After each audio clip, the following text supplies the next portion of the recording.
রিয়া বলল, এর আগে তো এমন গোটা করে অনুমতি নিতে না, তবে আজ কেন? তার পুরো কথা শেষ করতে না দিয়ে বললাম, আগে আপন ছিলেন, আর এখন আপনি আমার কেউ না, তাই আগের কথা টেনে কথা না বলাই ভালো। যাই হোক, বলেই ফেলি, আমি আসলে জানতে চাচ্ছি আমার সাথে প্রতারণাটা করার কারণটা কি? কি এমন অপরাধ করেছিলাম যার জন্য আমাকে এরকম ভয়ঙ্কর একটা শাস্তি দেওয়া হলো? রিয়া বলল, সবকিছুই তোমার ভাইয়ার কথাই করেছি। কথাটা শুনে আমি চমকে উঠলাম, তার মানে এটাতেও ভাইয়ার হাত রয়েছে? বললাম, মানে? রিয়া বলল, মানে তোমার ভাইয়ার সাথে আমার রিলেশন 3 বছরের। একদিন হঠাৎ করে তোমার ভাইয়া আমাকে বলে তোমার জন্য নাকি মা তাকে ভালোবাসেনি, সব ভালোবাসা নাকি তুমি একাই পেয়েছো, এমনকি সব সম্পত্তি তোমার নামে করে দিবে। তাই সে তোমার সাথে আমাকে ভালোবাসার নাটক করতে বলে, তাই আমিও তার কথায় রাজি হয়ে যাই। রিয়ার কথা শুনে বেশ পাগলের মতো হাসতে ইচ্ছে করছে, হেসেও ফেললাম। আমার হাসি থেকে রিয়া বলল, হাসছো কেন? আমি বললাম, কাল দিন পর্যন্ত খুব অহংকার করে বলতে পারতাম আমার একটা আপন মানুষ ছিল, কিন্তু আজ যে সম্পূর্ণ একা হব এটা কখনোই ভাবিনি। এখন থেকে আমি শুধুই আমার। রিয়া বলল, তোমার কথাটার মানে বুঝতে পারলাম না। আমি বললাম, হ্যাঁ, তোমার শ্বশুর শাশুড়ি আমার নিজের বাবা মা নয়, দত্তক নিয়েছিল আমায়। ছোটবেলায় ভালোবাসতো ঠিকই, কিন্তু এখন আমি তাদের কাছে ডাস্টবিনের আবর্জনা, আর বাকি রইল সম্পত্তি। আরে যেখানে আপন মানুষগুলো দূরে ঠেলে দেয়, সেখানে তার থেকে বড় কষ্টের আর কি বা হতে পারে? সম্পত্তি দিয়ে কি হবে যদি মনে সুখ না থাকে? জানো রিয়া, এই পরিবার থেকে যখন অবহেলা পাচ্ছিলাম, তখনই হুট করে তুমি আমার জীবনে প্রবেশ করলে, আর আস্তে আস্তে তুমি নিজে ভালোবাসার হাত বাড়িয়ে দিলে। তখন আমি আবার নতুন একটা পৃথিবী সাজাতে ব্যস্ত হয়ে পড়লাম। সবাই যখন আমাকে তাদের কাছ থেকে তাড়িয়ে দিল, তখন শেষে এসে তোমার কাছে দাঁড়ালাম। তুমি দরজাটা খুললে ঠিকই, হাতটাও বাড়িয়ে দিলে, কিন্তু শেষ মুহূর্তে এসে মুখের উপর দরজাটা বন্ধ করে দিলে। এখন আমার পৃথিবীতে কেউই রইল না। না পেলাম নিজের মা বাবার ভালোবাসা, না পেলাম টাকা দিয়ে কিনে নেওয়া মা বাবার ভালোবাসা, আর না পেলাম প্রিয় মানুষটার ভালোবাসা। আমার জীবনটা কতটা রঙিন, তাই না রিয়া? চারদিকে শুধু সুখ আর সুখ। আমার সাথেই কেন এমন হলো বলতে পারো? রিয়া অবাক হয়ে জিজ্ঞেস করলো, নিচে যারা আছে তারা তোমার আপন মা বাবা না? আমি বললাম, কেন? সবকিছু যখন বলেছে তখন এটাও নিশ্চয় বলেছে।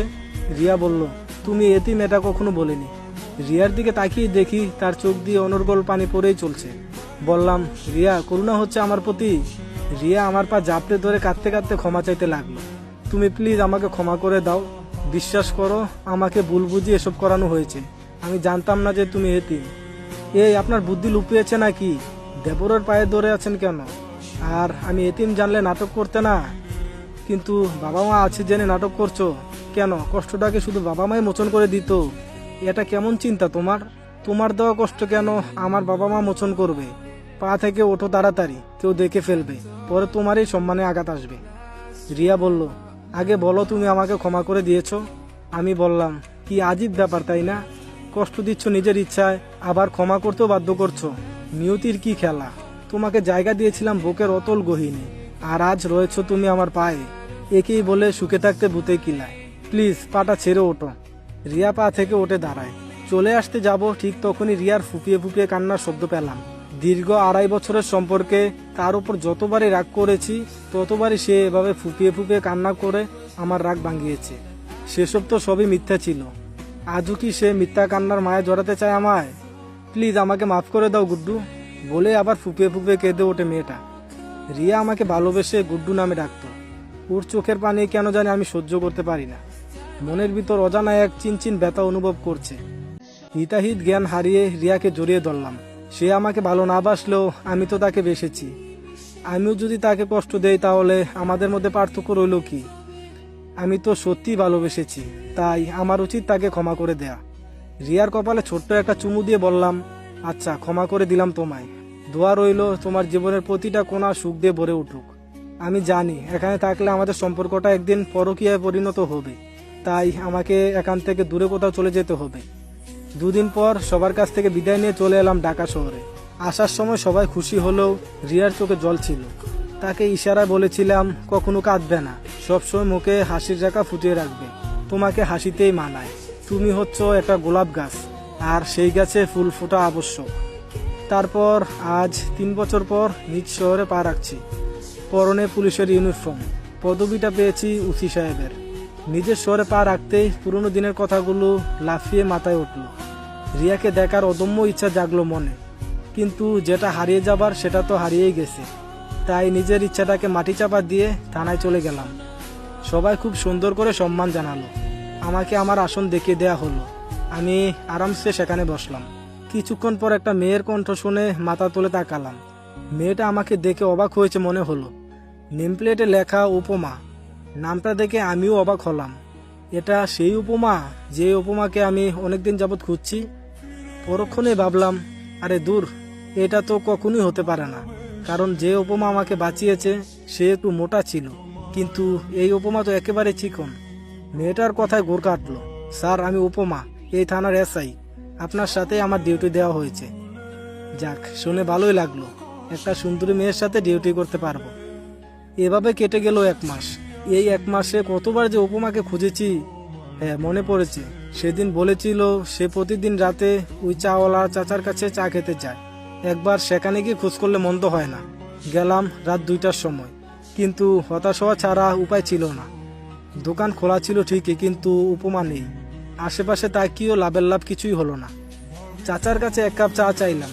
চাচা সাধারণভাবে তাকিয়ে আমাকে চা দিল। হয়তো চিনতে পারেনি। একদিনের দেখায় কি আর এতদিন মনে থাকে? তারও তো বয়স হয়েছে। চা খেতে খেতে চাচাকে জিজ্ঞেস করলাম, চাচা, ওই মেয়েটা কি এখন আর আসে না? চাচা হয়তো আমার কথাটা বুঝতে পারেনি, তাই বলল, কার কথা কইছো বাজান? আমি বললাম, আরে যে মেয়েটা প্রতিদিন রাত 2টোর সময় এখানে এসে চা খেত, সাথে কালো বাইক নিয়ে আসে। কথাটা শুনে চাচার মনটা একটু খারাপ হলো মনে হচ্ছে। কি হলো চাচা, মন খারাপ করলেন কেন? চাচা বলল, বাজান, মাইয়াটা আহে না অনেক দিন, খুব দেখবার মন চায়। বাপের মতো ভালোবাসতো আমায়, বলে চোখ দিয়ে 2 ফোঁটা পানি গড়িয়ে পড়ল। চাচার কাঁধে হাত রেখে বললাম, মন খারাপ করবেন না চাচা, সে একদিন আসবেই। মেয়ে কি কখনো তার বাবাকে ছেড়ে যেতে পারে নাকি? চিন্তা করবেন না, আর আমার জন্য দোয়া করবেন, আমি যেন তাকে খুঁজে পাই। তারপর চাচার বিল দিয়ে চলে আসি। সকালে ঘুম থেকে উঠে পার্কে গিয়ে একটু শরীরচর্চা করলাম। তারপর বাসার দিকে রওনা দিলাম। বাসার সামনে এসে আমি অবাক, উপমা গেটের ভিতরে। আরে মিস উপমা, আপনি এখানে কি করছেন? উপমা বলল, স্যার, কালকেই শিফট হয়েছে এখানে। তারপর কেটে গেল আরো কয়েকটা দিন। একদিন রাতে উপমা এবং আমি একসাথে ডিউটি শেষ করে বাসায় ফিরছিলাম। হঠাৎ মনে হলো সেই ব্রিজের কথা। ইচ্ছে হলো সেখানে যেতে, তাই 7-5 না ভেবে সেখানে গেলাম। উপমা জিজ্ঞেস করলো, এ কি স্যার, এখানে নিয়ে এলেন যে? আমি বললাম, একজনকে খুঁজতে। উপমা বলল, খুঁজে পেলেন? উপমার কথাগুলো বড় অদ্ভুত, কেন যেন মনে হয় মেয়েটা যেন না জানার ভান ধরছে। বললাম, সে যে শুধু ছোটে বেড়ায়, ধরা দিতেই চায় না। উপমা বলল, আচ্ছা স্যার, একটা প্রশ্ন করব? হ্যাঁ, করুন। উপমা বলল, আপনি কি বিবাহিত? আমি একটা মুচকি হাসি দিয়ে জবাব দিলাম, বিয়ের কথা কখনো চিন্তা হয়নি। আমার কথা শুনে মেয়েটি মনে হয় খুশি হলো। সে আবারও প্রশ্ন করলো, কাউকে ভালোবাসেন?